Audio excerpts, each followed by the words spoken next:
Are we all hackable? Yes, everyone is hackable. The only person that is not hackable is someone who lives in a forest all by himself.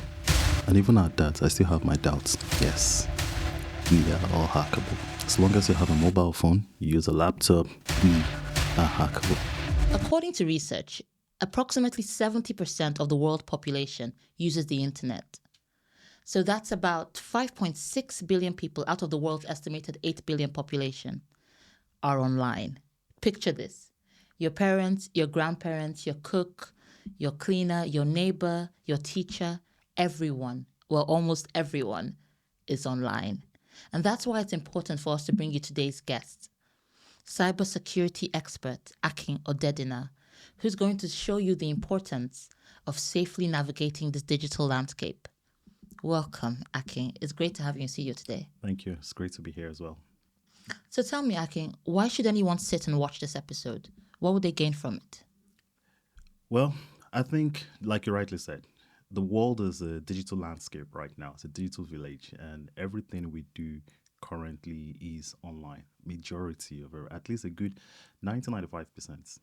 We're shopping online, we're booking things online, everything is online basically. And it's very important that we take precautions because in as much as we are doing things online, right?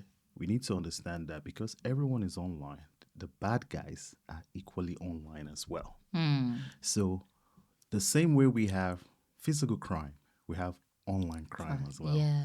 So if we're taking precautions physically and how we protect our assets, protect our house, our cars, we should do the same thing too online. So I think that is one of the main reasons I believe that your viewers should pay attention to this particular episode. But what's the likelihood of actually, meeting a bad guy online or some cyber criminal online? I would say out of 10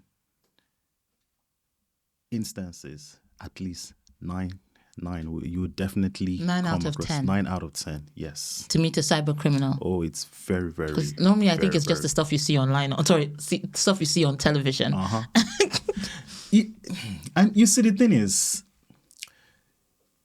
just like what you see on TV, it doesn't even what the TV does. It doesn't even begin to scrape the surface of it. So yeah, you see those things on TV, yeah, but it goes beyond that. Explain. There's a lot more now, and sometimes I kind of blame Hollywood because the way they depict a hacker. Smart, nice glasses, Dark lovely hoodie, clothes. They're in the dark hoodie, they're in Makes the you room. almost fall in love with I know, right? They're in the room, dark room, typing Cool away guy. 1 and 0s. But no, sometimes a hacker could just be someone you meet on the road. They don't really necessarily have to be in a dark hoodie, in a dark room, typing away 1s Nice and 0s. laptop. No, they don't necessarily have to be that. Someone just walking beside you, a hacker could be a neighbor. These days, there are more advanced ways to hack people without even using technology. So there's a concept in cybersecurity called social engineering. What's that? So social engineering is an act of trying to trick people into divulging information that they won't necessarily tell people. I'll give an example. So if someone, let's say you're walking down the road, right, and you see someone who wears, say, HSBC t-shirts, for instance, or let's even say Amazon. Let's start with one very typical that everyone shops on Amazon, right? Just wears an Amazon t-shirt, carries a folder, piece of paper, and it comes to you saying, "Oh, I'm from Amazon. We're just doing some research as to how the efficiency of Amazon deliveries in your area," and then looking at him, automatically you believe he's from Amazon. Yeah, if he's wearing because an he looks the Amazon part, shirt. right? Yeah. He's wearing an Amazon t-shirt, maybe he has a Amazon branded folder or file and something, and he's there asking you questions. Oh, can you tell me what's your name? Your postcode, it gets your address. That way, your guards are not up, or rather your guards are down because you feel like he's from Amazon. From what I'm seeing. From what you're seeing. Yeah. So that in itself is social engineering, because what he's trying to do is to trick you into giving him information that you wouldn't necessarily divulge to people. It happens that way. So that is one aspect of social engineering, and there's so many ways, so many. Typically you receive a phone call from your bank. All And the you time, I think get those it is strange your phone bank. calls. They always have your name. They have your name. They have your yes. But how do they even get that information in the first place? These days, how do you get my number? like we said, the world is now digital. So a quick Google search, they can get your name, they can get your details. And another thing I always try to tell people is always watch what you post online. Yes. You mean like my Facebook, my Instagram? Everything social media, be careful, because it's okay. Now let me kind of relate it. So the art of warfare, right? So we're talking about war, physical war. When the soldiers or an army, if they want to go after the opposition, they do what is called reconnaissance. So reconnaissance is they look at the army's, their opposition's army camp. They look at the kind of artillery they have. They kind of send spies. Research, yeah. Do research. In the same thing with online warfare, if a hacker wants to hack you, basically, he does what is called reconnaissance. Now, there are two types of reconnaissance. There's the passive reconnaissance and there's the active reconnaissance. The active reconnaissance is when they are in your face, right? They come to you. They kind of try to befriend you. And we see this happen all the time, where a hacker wants to hack into, say, an organization's database. And all he needs to do is find out who the lead engineer or who's the person who maintains that database. He finds out, then he begins to stalk that person. And this has happened. This is like true life story, real talk, real story of an organization. The hacker figured out where this guy walks out, signed up to the gym, went there, and obviously most people will go to the gym, right? We kind of have like gym buddies. We have people, we talk to that would help us with our workouts, with our, and things like that. And he was always there. He befriended this guy, helping him out with his reps, his workouts, and all of a sudden they became gym buddies. But unknown to him, he didn't realize that this guy was trying to get information from him, and they kind of became friends in a space of 3 weeks. And all of a sudden they just started talking, and before you know it, he started revealing information to this guy that he wouldn't necessarily do. So in the same vein, if a hacker wants to, so that is what we call active, they're in your face. Now the passive one is, they don't necessarily have to come to you. All they do is, once they figure out once they figure out maybe your social handle, they look for your social presence, go on Instagram, Facebook, and then they begin to just check. They begin to scrape information off you. And that's why I normally tell people, watch what you post online. When you say watch what you post online, what kind of information should I not post online? Do not post personal information. And personal information, anything could personal. It doesn't necessarily have to be your name. It could be the house number. Oh, yeah. And we've seen people do it all the time. Oh, we're going to church. We're going to, and they want to post, they take a selfie, OOTD, outfit of the day or something, hashtag outfit of the day. And then they take the picture. But what they don't realize is, in the background, the house number is showing. Oh, wow. 2 weeks later, they take another photo and then the street number shows. Now the hacker has seen the previous photo. He's seen the house number. Then he has seen the street number. Can Google it. Quick Google search. And he has seen the color of the door. He goes on Google Earth, types, number 9, so street, blah, blah, blah, 19 so street, looks at Google Earth, sees the door, and say, right, this is the same color of the door, Shippo. And from there, he's able to map out where you live. But what can they use that information for? So we're getting somewhere. So now he has your address, he has your postcode, he has everything, right? Okay. Then he goes, and if you keep posting things online, like maybe at some point, and we see people, we've gotten a new job, and they take a picture of their screen, right? They've not masked out things on the screen. The hacker goes there, he looks at, what's on that screen? Business logo, all those things. Business logo. Now I know where you work. Checks again. You've posted pictures of maybe your children. You've got 3 children. So it is getting a bit scary. No, but that is it. So what they do is they begin to create a profile With for all your you. Now, that information. information, they know your name, they know where you live. On your birthday, you go again, happy birthday to me. They know the dates. And so they create that profile, and that's when they call you from your bank. Oh, hi, are you Miss so? You live at so. Can you confirm that your date of birth is this? Now you're shocked. Oh my God. Okay, this person actually knows my date of birth because he has scraped it off what you've posted online. Yeah. He knows where you live. Can you confirm the last 3 digits of your postcode is so? And you believe them because they have such Because information. they have so much information. But what you don't realize is that you're speaking with a hacker. And then you go ahead and divulge information that you shouldn't necessarily be divulging.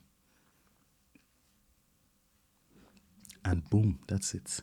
But what can they even use that information for? Get access to your bank details. Get access to your get access to your bank accounts. They can get access to shopping websites. These days, we have our cards stored on where we shop, Amazon, Yeah, John Lewis. just a click of a button. Just a click of a button, and that is how hard it is to get hacked. And I tell people when I go out and I go to give talks, I ask people, how hard do you think it is to get hacked? Click. That's it. That's how hard. Click of the mouse. Boom. That's it.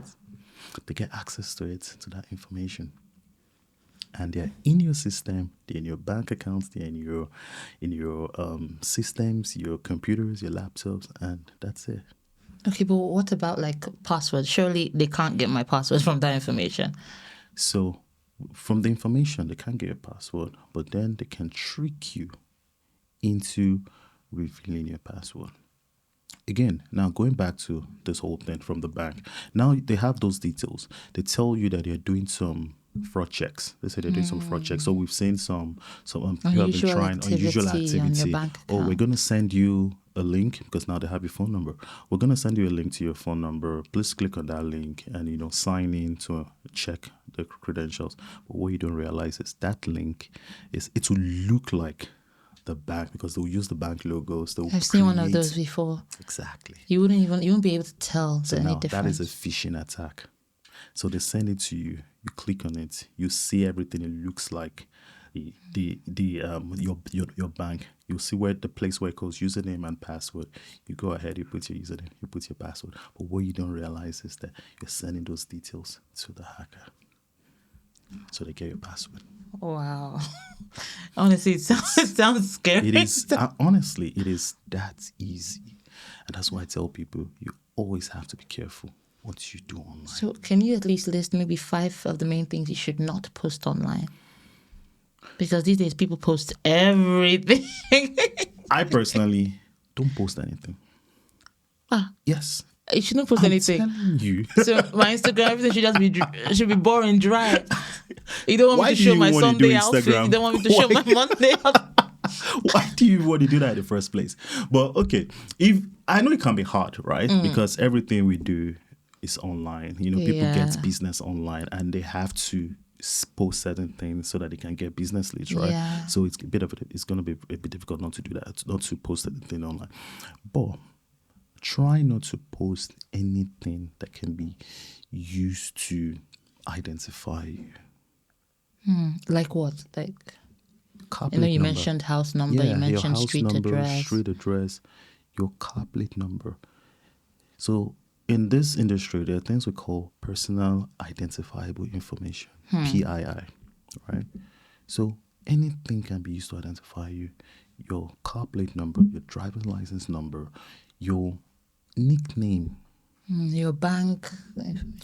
Wait, nickname? Yes. Anything that if you are called Fine Boy 22, Why is a nickname dangerous to post? No, it's not. Well, I'm saying it's what's called personal identifiable information, so they can use that to identify you. Okay. So they say, to pretend they know you. They know you, exactly.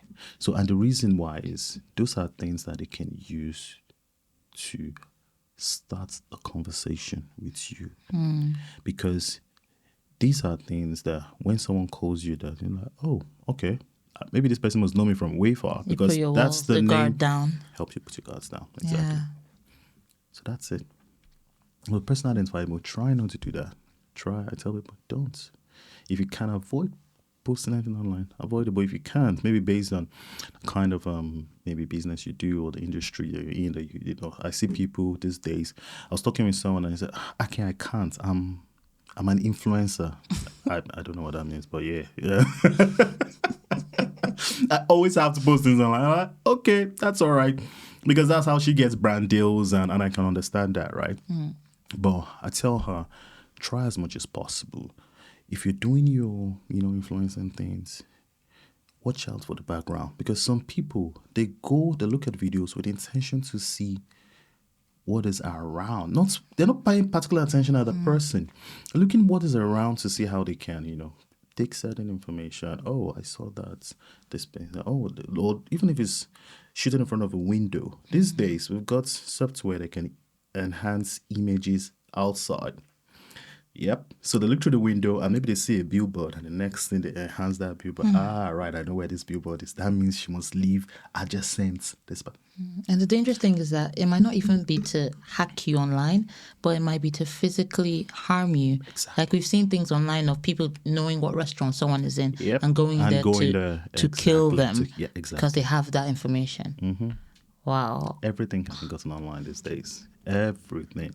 And I think a lot of information, especially for we on this part of the world in the UK, where, just going to, company house, basically, type in someone's name.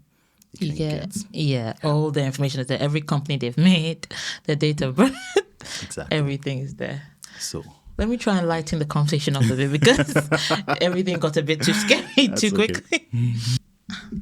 Recently online, I saw news about, I think there was a meeting for Nigerian debt recovery or something, and there was a pornographic video that came up in the middle of the meeting. Some people said it's because they were, there was a cyber attack or they were hacked. How true is that? And, does it show that there's something we need to work on in our security, our cybersecurity as Nigerians? I saw the headline as well. Now, how true was it was an attack? I don't know. Could it be mischievous? Oh, definitely. Because if we're having a meeting like that and something comes up, definitely there's some sort of mischief. But you see, in the Nigerian landscape, a lot of work needs to be done. A whole lot of work. I don't know if you saw the recent headlines with the GTB website going down. Oh yeah, GTB website as the Guarantee Trust Bank went down, right? And people weren't able to log into their bank accounts, and everyone thought it was a cyber attack. Now, it wasn't a cyber attack. It turns out that the domain name was expired. Hey, no. They didn't renew that's a bit embarrassing. Exactly. Very embarrassing to say the least. But guess what? The window between where it expired and when they eventually, renewed, if a cyber attacker decided to take advantage of that window. Imagine people that could have lost their money. Anything could have happened. All it would just take was for the cyber hacker to spin up another website looking like GTB. Everyone will just go there. Everyone goes there because they're desperate to see what's. Yeah. Because now he has acquired that domain. He directs it to this new website he has built, looking exactly like the GTB website. Puts the whole username password, and you go and thinking it's GTB, but what you don't realize is that it has been hijacked. So these are the things that, the Nigerian industry need to pay particular attention to. Now they've got they've got some cyber regulations in place. I know there's the CBN CyberSecurity Act. Then we've got the Nigerian Data Protection Act as well, and all of that. Now these regulations are there. Now, is there enforcement for it? That's another question. Because there's so many data breaches. Well, these are the same people we quote as Yahoo boys, right? In Nigeria. Are they the same? Yes, Yahoo boys. So if those things are in place, there won't be so many Yahoo boys in Nigeria. Or the enforcement would be rigorous. In fact, let's even leave those Yahoo boys aside, because those ones, to a large extent, these guys, they're also so they prey on social engineering, like I mentioned.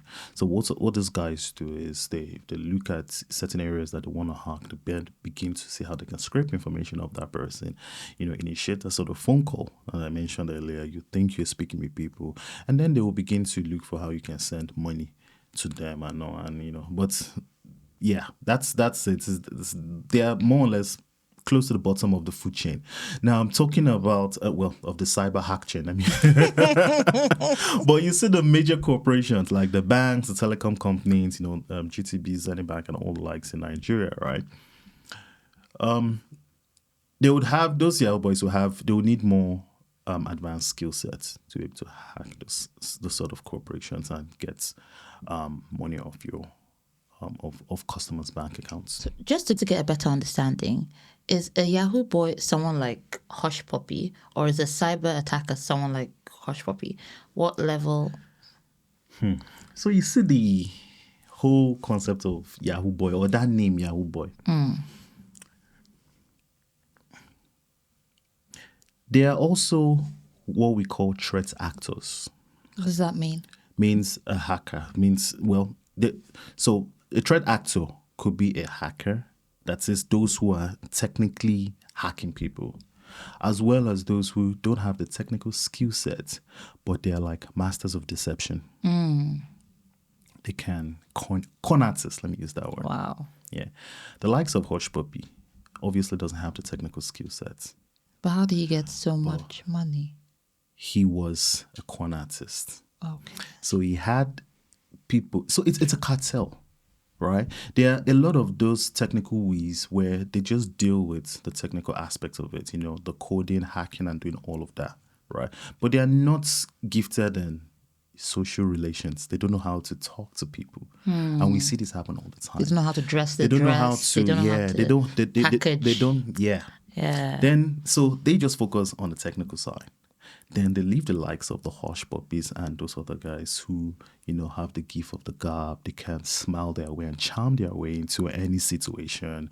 Those guys go ahead, get the sort of information that they need, that these guys, the technical whiz need, and they pass it on. Then those ones get to work doing all the technical things. So they're all parts of that whole ecosystem. Wow. So the kind of attack that Hush Puppy was arrested for, we call it a business email compromise, BEC. Basically, what that entails is they fool people within So first of all, they do their reconnaissance on an organization, right? They try to figure out who decision makers are when it comes to releasing of funds. So like maybe the chief financial officer, maybe head of accounts, and all of that. Now, and they send a spoofing email. So they send an email that looks like it's coming from the CEO. So for instance, and this was how that particular incident, or one of the many situations with Hush Puppy did. So the hacker sends an email to the head of accounts or the chief financial officer. Now that email had the name of the CEO. Oh. Sending to the CFO saying, oh, by the way, release these funds to this bank account. This is the account number, details below. Please do it urgently. Head of accounts looks at the, where the email is coming from, and he sees it's coming from the CEO. Coming from my boss. So. But what he doesn't realize is that your boss's email has been spoofed.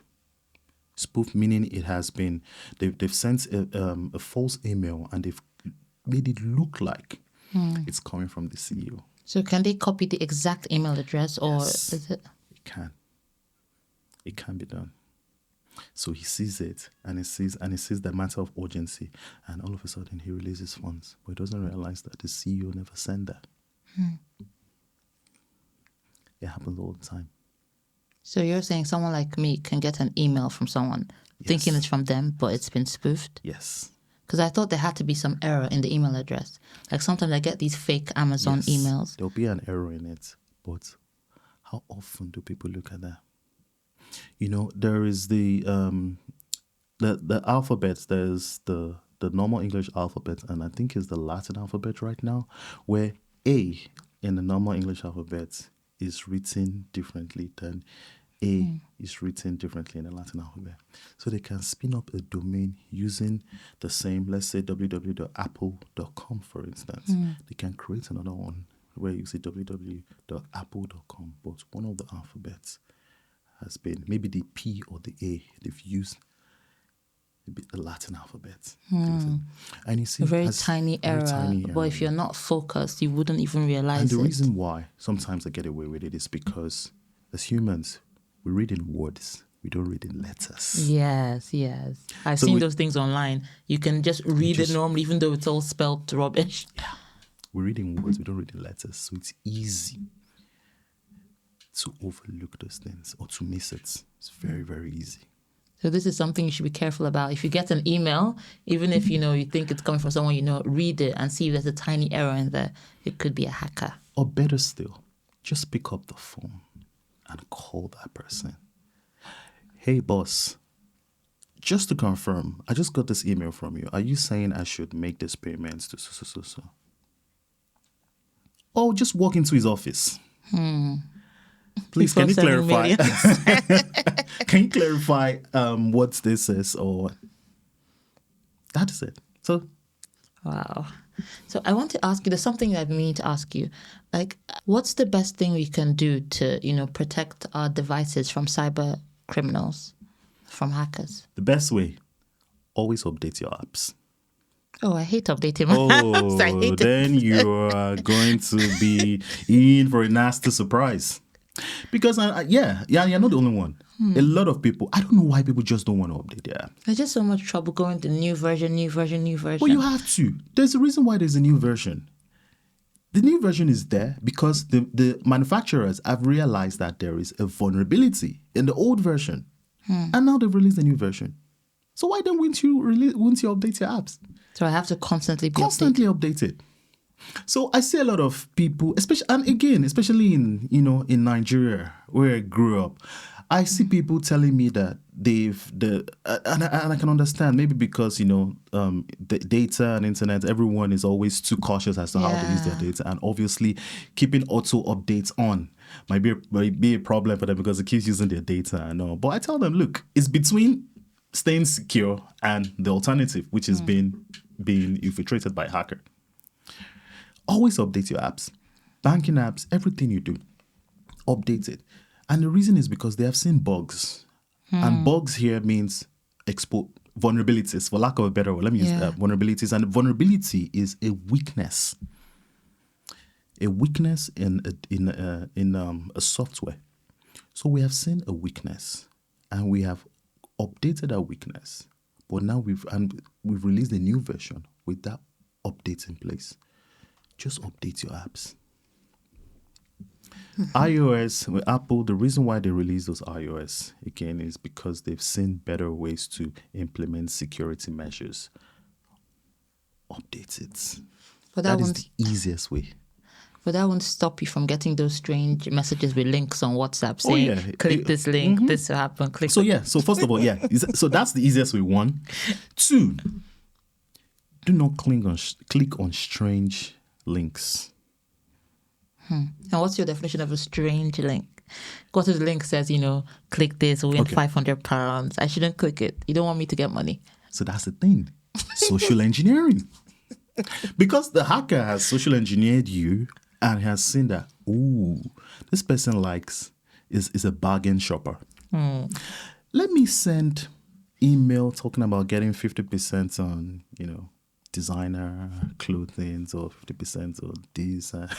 This one happened to someone where she got an email purporting to come from Harrod saying that there's 70% discount. 70% discount. And she looked at it and I'm like, come on, seriously, Harrods. Do you know who Harrods? Do you know there's only one in this UK. That's to tell you how exclusive they are. And they 70%. Okay, let's even just say out of the goodness of their hearts, they're doing 70% on everything in the shop. Right? Look at the emails. Read it over and over again. there are certain times, if you go to it, you will see there are some grammatical errors in it, punctuation errors. The email itself, where it's coming from, if you take your time to, click on well, not click the link, but to check the email, you realize that it's not coming from harrods.com. It might come from harrods dot something dot, And how come the particular Harrods doesn't have money to do their punctuation? No, exactly. Then another thing I tell people, when you see those links, as much as just hover, don't click on it, take your mouse and hover around the link. If you hover on the link, it will the destination where that's where it's taking you to, you will see it. And some of them will have some very, very, strange destinations. You can see something like bit.ly. So bit.ly is a URL short now. So you see, and then once you see bit.ly, run. Because all it means is that the hacker has already shortened the link of where he wants to take you to. And he has masked it in such a way that you just go ahead and you click on it. Because you can use it there. So we call you can embed a link and change the name of that link. So maybe the original place I want you to go is bits. I've done or let's say use, okay, I want to send it to, say I just, maybe one I've spawned up using my name. So, www.Akin Odedina, blah, blah, blah. That is my website. But I want to social engineer you where you think that it is Harrods. Now, that link, I can use a URL shortener, bits.ly. It shortens it. I can now, and once I embed it in that email that I want to send to you, I can now change the name on the link. You can rename a link. There's a way you can and I can rename that link to say, click on here. And that link, you look at it, you'll see like www.harrods.com. 70% discount. Exactly. So, and you think it's because the link, one, is coming from Harrods. Yeah. Harrods branding is over there. It has to be. It has to be. But once you hover on the link, it will show you the destination it is taking you to. I didn't know you could do that. Oh, yeah. Because I'm always wondering if I click this, where is it going? You don't click on it. Because that is how you can get hacked. Because the moment you click on it, boom, game over. Yep. Game over. Hover on the link and look at the destination, because where it's taking you to will come up. Wow. Then you see it. And once you see it, there's something dodgy here. Don't click on it. Is it true that, people can see you through your webcam? That you have to cover your webcam? Yes, it's true. But what's the likelihood that they'd want to see us, average people? It could be mischief. It could be blackmail. Yeah. And I'll have a true story that I'll tell you right now. This particular person, a case of a bad relationship, all right, case of a crazy ex, okay, broke up with this person. She broke up with this guy. Obviously, the guy took it. He didn't take it too well, and he decided he was going to do something about her. So, and because he's been in a relationship with her, obviously he knows how she does. He knows certain things about her. You've been with someone, so surely they will know certain things about you. So apparently, all he had to do was send her. He knew a lot of things about her. He fished her, basically, sent her a phishing email. And that phishing email, according to her, he said it could be anything, because obviously she loves shopping, she loves, certain TV shows. And so it could be anything. It just comes, and she clicked on it. But the bottom line was that she clicked on a link that was laced with what we call spyware. So spyware is something that spies on you. It comes in, once it's been installed in your system, it takes over listening devices. That is, they can listen in on your conversation. So if you have spyware on your phone can be there, but the person can listen to your conversation around where the phone is. This is possible. It's very possible. Spyware can take over your cameras. And I tell people, the fact that you don't see the little green or red light indicator beside the lens doesn't necessarily mean that that camera is not watching you. They can turn it off. Yeah. In her case, that was what happened, right? And these things are easy to get.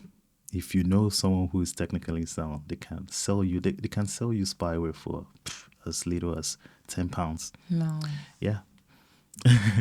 So there is in the dark web there are certain things that they call malware as a service. So malware is short for malicious software.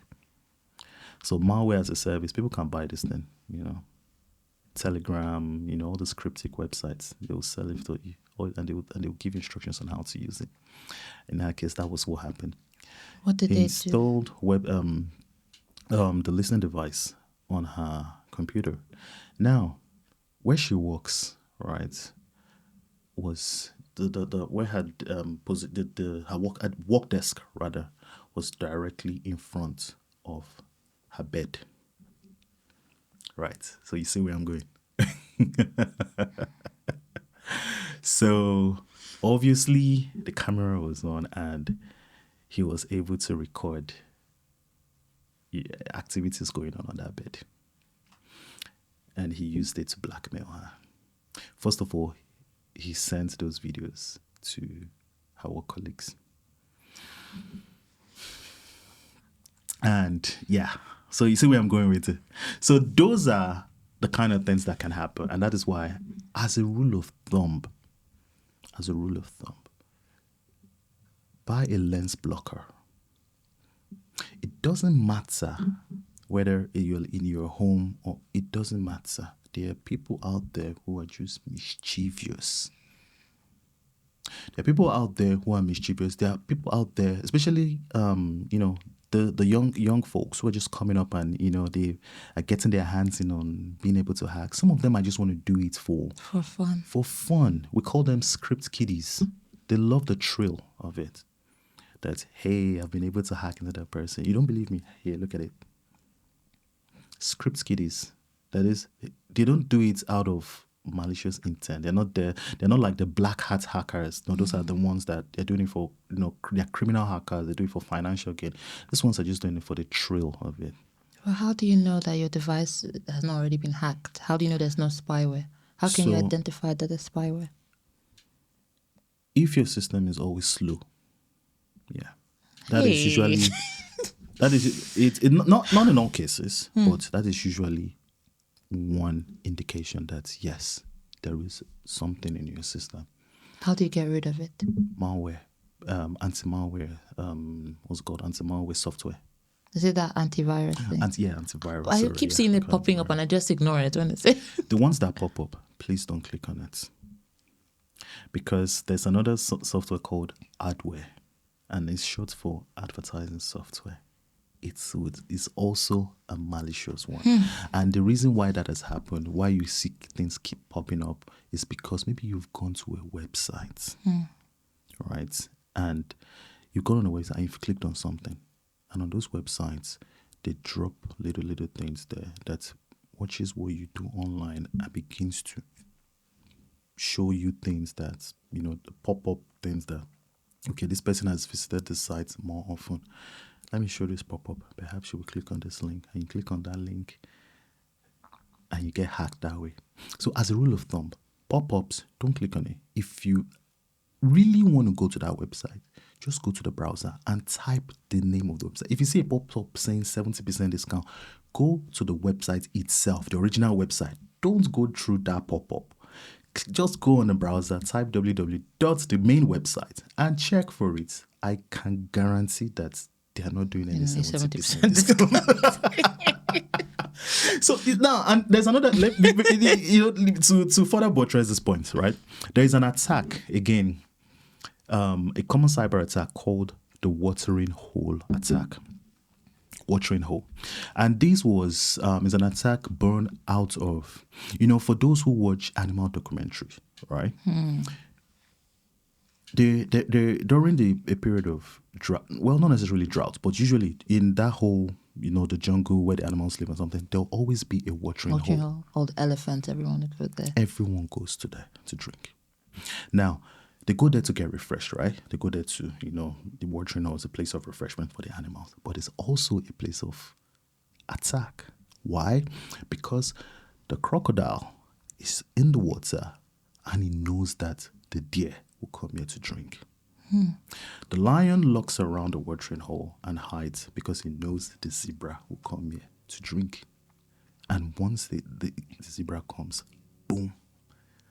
Once the deer goes and drinks water, the crocodile is just under the surface, boom, and it snaps. And I've heard when they bite you, there's no way you can let go. Way. They just drag you in. That's it. Once you go into, so, and that is how quick it is to change the attackers can change the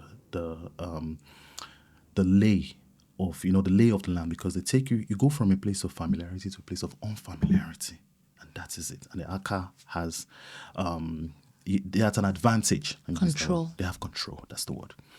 So now let me liken it to the cyberspace, online space. A watering hole, like I said, is a place of high traffic. Everybody's coming there. But again, both predator and prey are coming there. So places like Facebook. So let's make it more relatable. You go to websites where you want to watch free things. You want to watch free movies. You don't want to pay for Netflix to pay for Sky. Hey! You don't want to go to the cinema. You are doing yourself. Okay. You are doing yourself. Watering hole. Yes, because, and I tell people, I said, this free website, they're going, do you think anyone out of the goodness of their hearts will give you free films? He's paying for the domain. Somebody is paying to host I've that never website. thought of that before. Even if it's small, even if it's as low as £5 or $5, $20, whatever, he's paying to keep that website up. For a reason. He has to get something in from return. I tell people, why haven't you thought of it that way? You want to watch football? You want to watch the Premiership? You don't want to pay for Sky? You don't want to pay for cable TV? You want to watch it online? For free. And you will watch these things. In fact, you will watch it in high definition, 4K. You will watch it in 4K. But what you don't realize is, the moment you click that play button, it's over. Hey. Yes, because 9 out of 10 times they have laced those play buttons with malware. So the moment you click play, something has dropped in your system. It does it in the background and it begins to execute. What is it doing? It's catching information and sending it to the hacker. They might have dropped, and it could be any of this. It could be spyware. Yep. It could be looking through your camera. Listening in on your conversations. It could be also something where we call a keylogger. A keylogger is also a malicious software that captures your keystrokes and sends it to the hacker. And it sends to the hacker, it tells the hacker that, okay, these keystrokes were imputed in this domain. So assume you now go to your bank website, you want to log into your website, and it tells the hacker that, oh, this person visited www.natswestbank.com. In the username, this was what she put, and the password, this was what was put there. And the place that asks for verify your PIN code, this were the digits she puts there. All the hacker needs to do is take that information, go to the website itself, and log in. And that's it. And that's why people go and they see that their money is missing. That they log into their account and they can't find their money. And they begin to blame the bank. But what they don't realize is they are actually at fault. Because they've done something, they've been somewhere they shouldn't go. Free websites, movies, free things. Free things. As a rule of thumb, I tell people, stay away from free things. The only free thing that I personally use are free versions of a paid tool. Maybe they've given me 14 days free. Or, and after that 14 days, I'm going to pay for it. Yeah. But when you're saying free forever, nothing is free. Run. So that is the watering hole attack. They go to places of high traffic and they'll give you all these things, but they're getting something in return. You enjoyed the film. You enjoy it. You would laugh. You chew your popcorn. You watch it and it's, and also, if people absolutely need to do it, to go to the site, just use a dirty laptop. So I call it a laptop because there are times maybe I'm doing research or I want to see certain things. I have a dedicated laptop that I use to go on those kind of dodgy sites. That laptop, I don't use it for anything serious because I know and I can guarantee that there's malicious software on it based on the website that I may have visited. You don't log into your bank on those websites. I do those nothing serious laptops. on it. Yeah, on those laptops. So I tell people, if you must visit websites like that, have a dedicated laptop that you know that you are not going to do anything serious on it in terms of work, in terms of, things that pertain to your family, things that pertain to your life, your business. Don't do anything. Don't save anything serious on that particular laptop. Don't. And try as much as possible not to use a USB device. Why? Because the laptop itself would have been infected. And from that, if you put in a You can't USB carry device, spyware from a laptop to a you USB. can carry worms. What do you mean? So worms too are like viruses. They're like malicious. They're what we call malware. So worms. So in fact, there's. You're looking confused, right? I'm confused. Okay, so we have different types of malware. So they're the types where we call worms. They're Trojan horses. So Trojan horses are the ones that looks like, something desirable. Then you take it. So like all these free websites, free things, it's the right desirable, but behind it, there's the malicious intent. And it came after this whole Helen of Troy, the Greeks. I love all those. I love Greek mythology. The Greeks, they gave them this huge horse, but inside were the soldiers ready to kill them at night. And so fashion after that was this. So this malicious software was fashioned after that and called it Trojan horse. Because inside it could be anything. It could be a remote access Trojan. So remote access Trojan, or RAT, R-A-T for short, is once it comes in there, the person could be anywhere in the world and is controlling your device. So remote access, because they've had remote access. So, but yeah, to go back to worms. Now, worms they're like viruses on steroids. So they don't need any sort of control. The hacker doesn't need to control them. They self-execute on their own and they spread. They self-execute. Once they get there, they just begin to spread. They begin to just try to take over. If you put in a dongle or USB device in there, immediately that USB device is infected. If you take that USB device and plug it into another laptop, that laptop gets infected because the one will spread. And then somebody can control the other.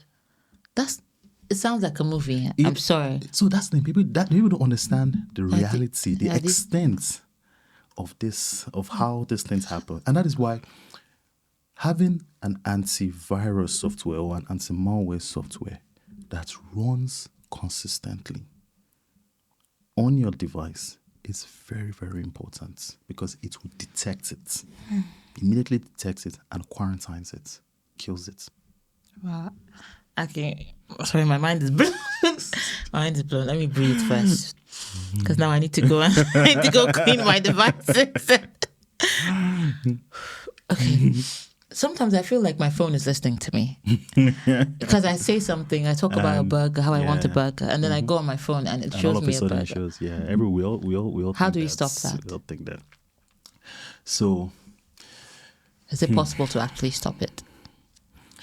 So a lot of those advertisers, sometimes, I mean, there's no evidence to it, right? So, but most of these advertising companies, can engage in some of these practices, but not from a malicious point of view.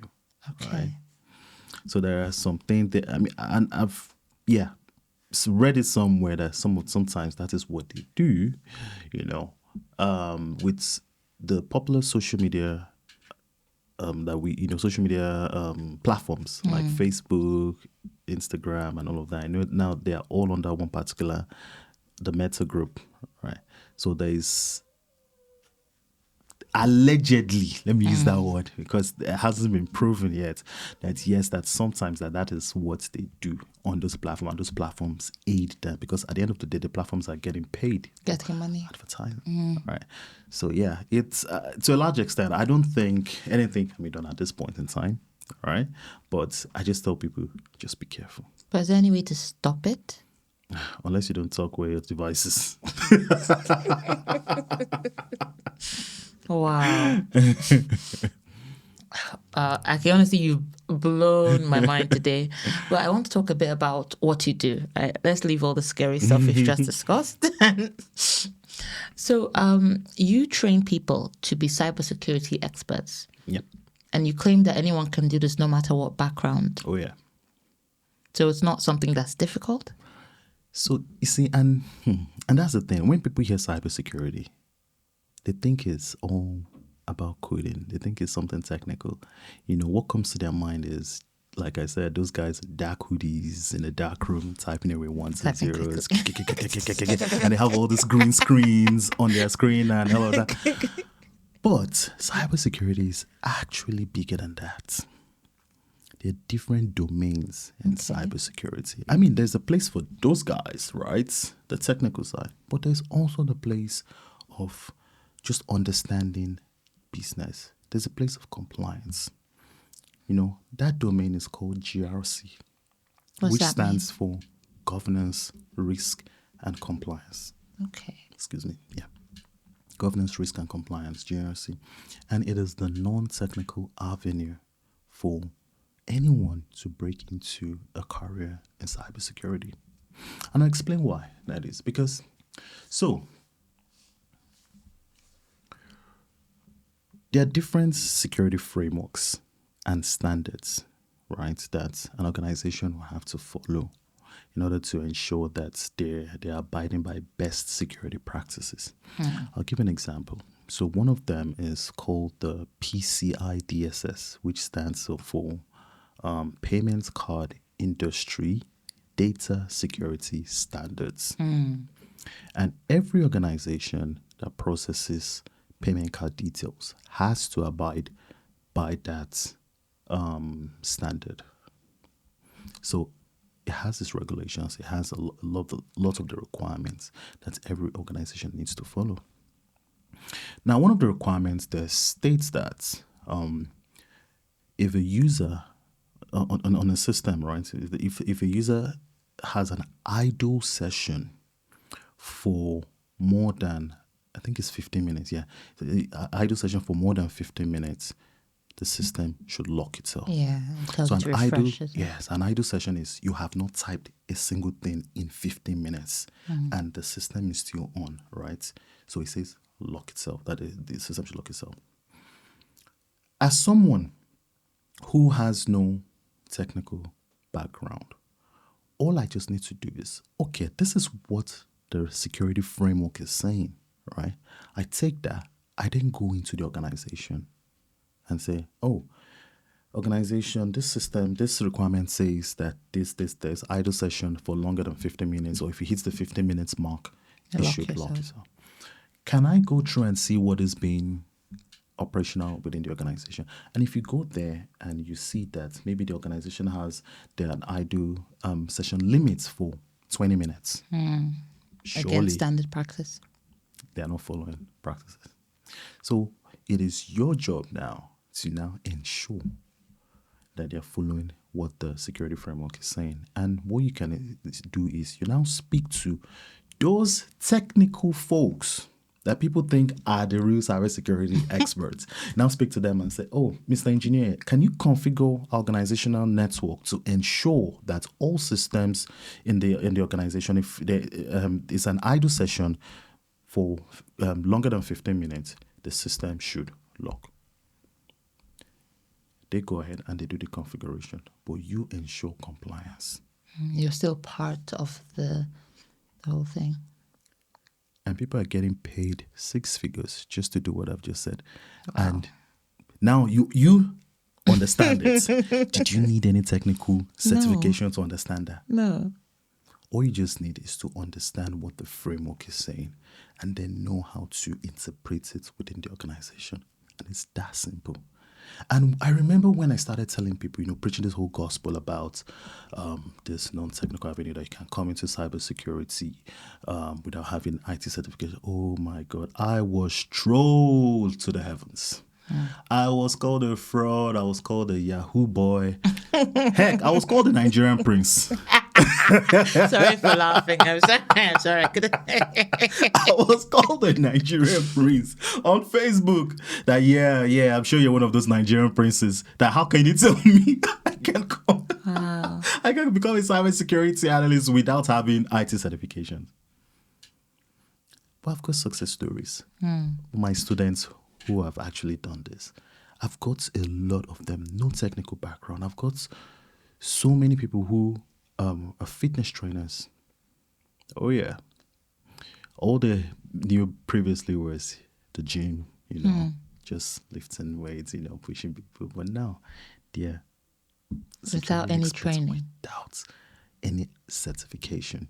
I have someone who, since he moved to the side, to the UK, he has worked on all the major retail companies as a physical security guard, CCTV monitoring.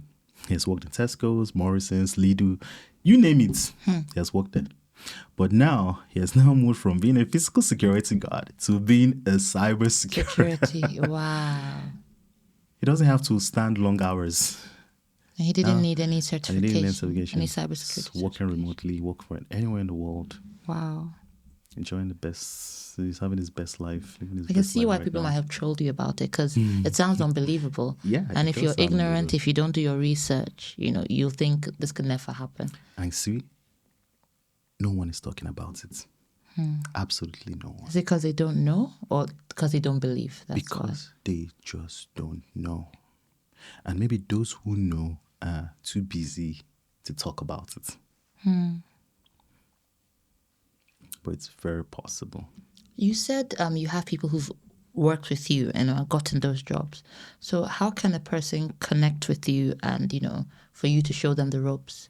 Oh, yeah, they can, connect with me on my social media handles, Akin Odedina, come on my website. So I run, the name of the academy is Rexel Cyber Academy. So Can you you can spell go on the that, website, please? REXEL, then cyberacademy.com. RexelCyberAcademy.com. Yeah. And the person, do they have to be in the UK or?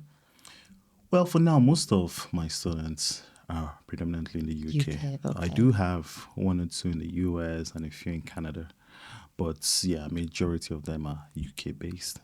Okay. But then again, cybersecurity is something, it's country international. agnostic. Yeah, it's globally. You don't need to be in a particular geographical location to understand the ropes or to become a cybersecurity analyst. I mean, I've seen people who haven't gained this skill, right, in Nigeria, have been employed internationally by a company. Wow. In the US, and that organization has actually done their whole relocation move, and they're working in the US right now. So if they connect with you, what do you do for them? So to connect with me, I can have let's have a first. So the first step is I'll have a consultation with them to understand where they're coming from, because understand the current skills that they have. Because I tell people, in as much as you're doing an IT certification, there are certain skills you're doing that you have used in your current job that you're doing, right? We'll see how we can translate that into, a lot of these things has to do with resourcefulness, stakeholder management, right? There are people who work in project management. They understand how to handle stakeholders. You might be tasked with a difficult stakeholder, for instance, where you need them to give you certain information so you can do like a security risk assessment or something, right? But then you need to know how to work with people with different personalities, how you can get that information. So a lot of it has to do with resourcefulness, your ability to analyze situation, your ability to analyze documentation, your ability to read the room, so soft skills. So I want to understand, what soft skills do you have?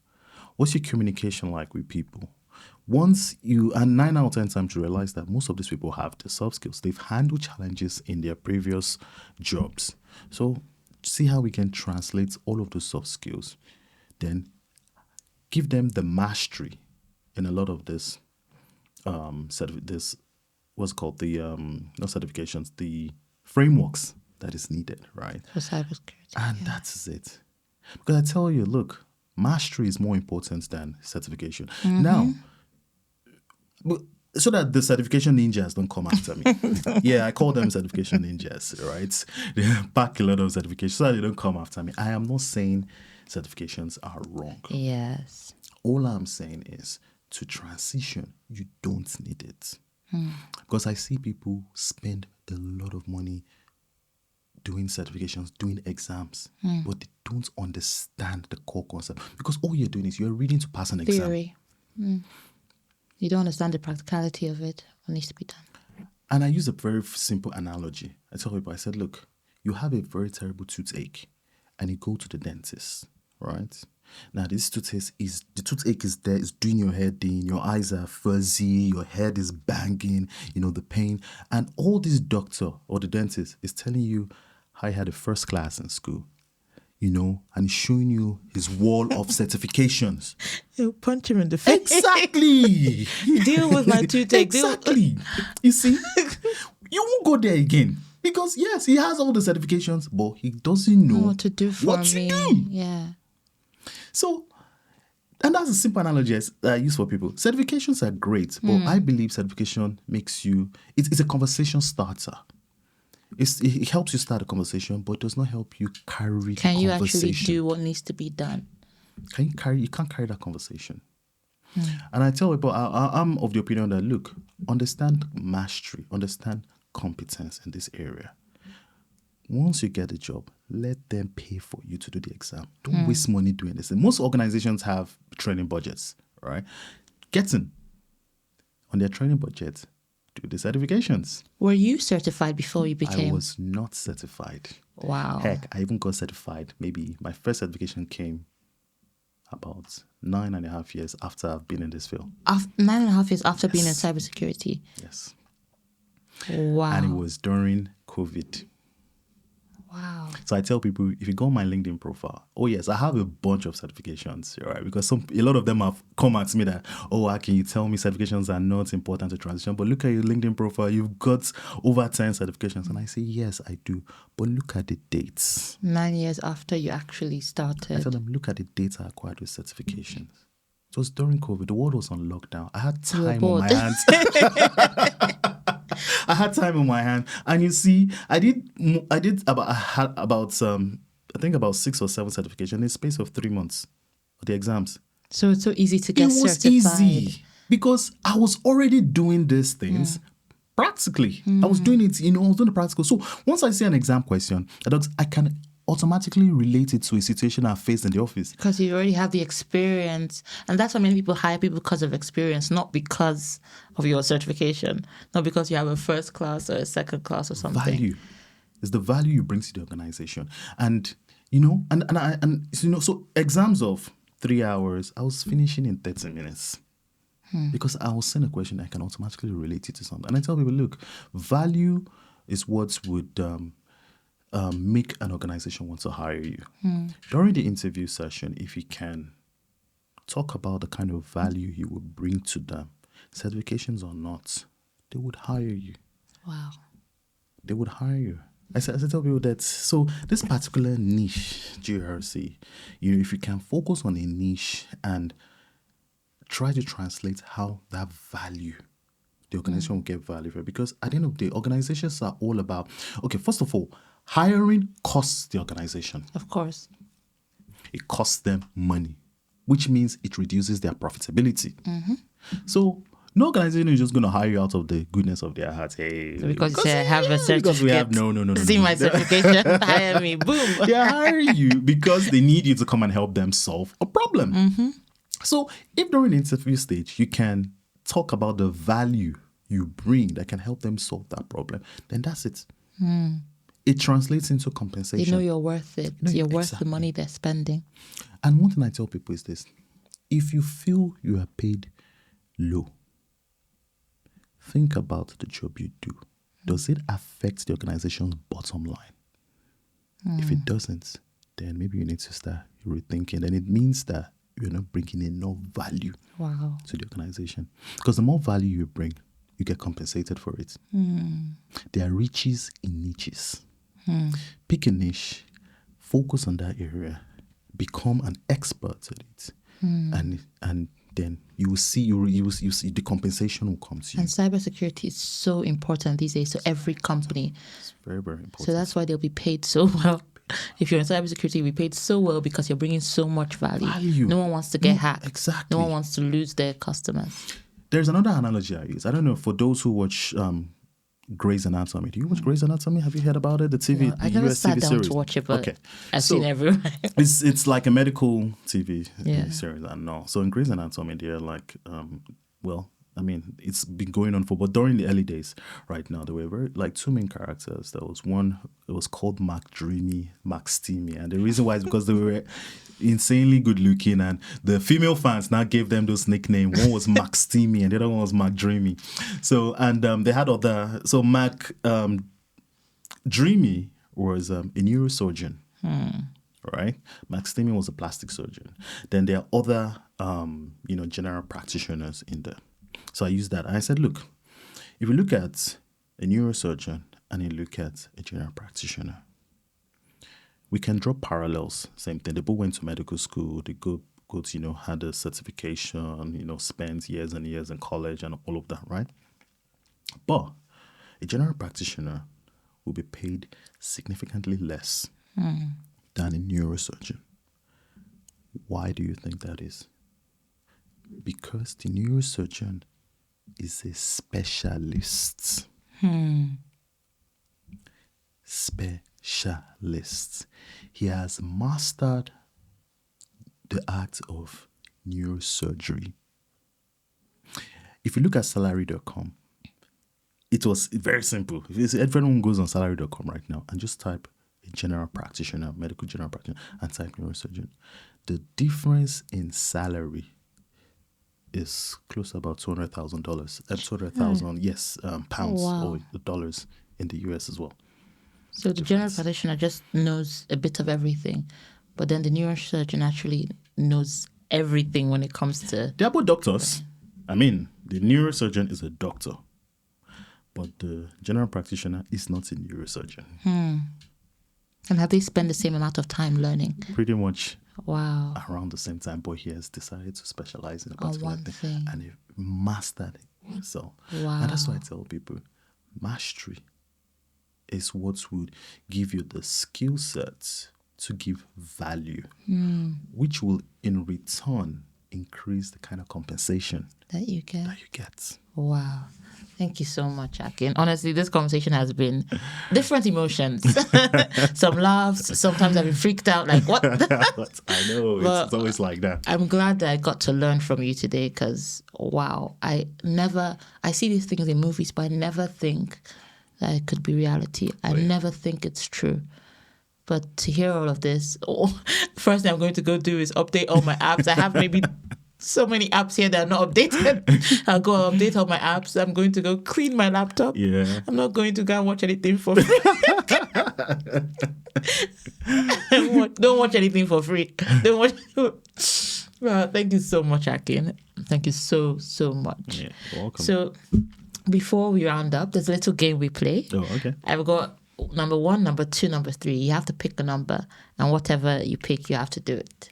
Oh, okay. So between 1 and 3? Yes. 2. Oh, wow. So number 2 is you have to give a free consultation. Oh, sorry. I've been told I laugh like a witch. Okay. If you want to win a free consultation from Akin, the cybersecurity expert who doesn't like to call himself an expert, but he's an expert who can give you all this knowledge and all this information and give you the chance and opportunity for you to actually be able to do a job like that and get a 6-figure salary. what you need to do is drop a comment below and write what you've learned from Akin today. So when Akin looks at the comments and he sees the best comment there, you might get the chance to win a free consultation from Akin.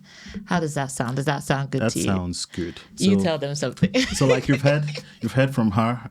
I will pick out the best comments and offer a free consultation to that person, and we'll see how we can, take you from a place of knowing nothing about cybersecurity and becoming a cybersecurity expert. And I guarantee you, if you do everything that I ask you to do, you'll be a cybersecurity expert in as little as 90 days, living the best. Wow. 90 days. Your best life, yes. So I can do this, actually. Oh, yes, you can do it. So I can win the free consultation. You can do it. Thank you so much, Akin. I really enjoyed today's conversation. Thank you so much. All right, guys, if you enjoyed that conversation with Akin, don't forget to drop a comment below, like, subscribe, and let us know what you think about everything that Akin has shared today. And also, you can subscribe to Akin's channel. Akin, what's your YouTube channel? Oh, it's Akin Odedina. One word. And remember, please be careful online with the information you put out there. Like you've heard from Akin today, anyone out there could use any information to do something mischievous and do something dubious. So take care of yourself online. Speak to you guys later. Take care. Bye.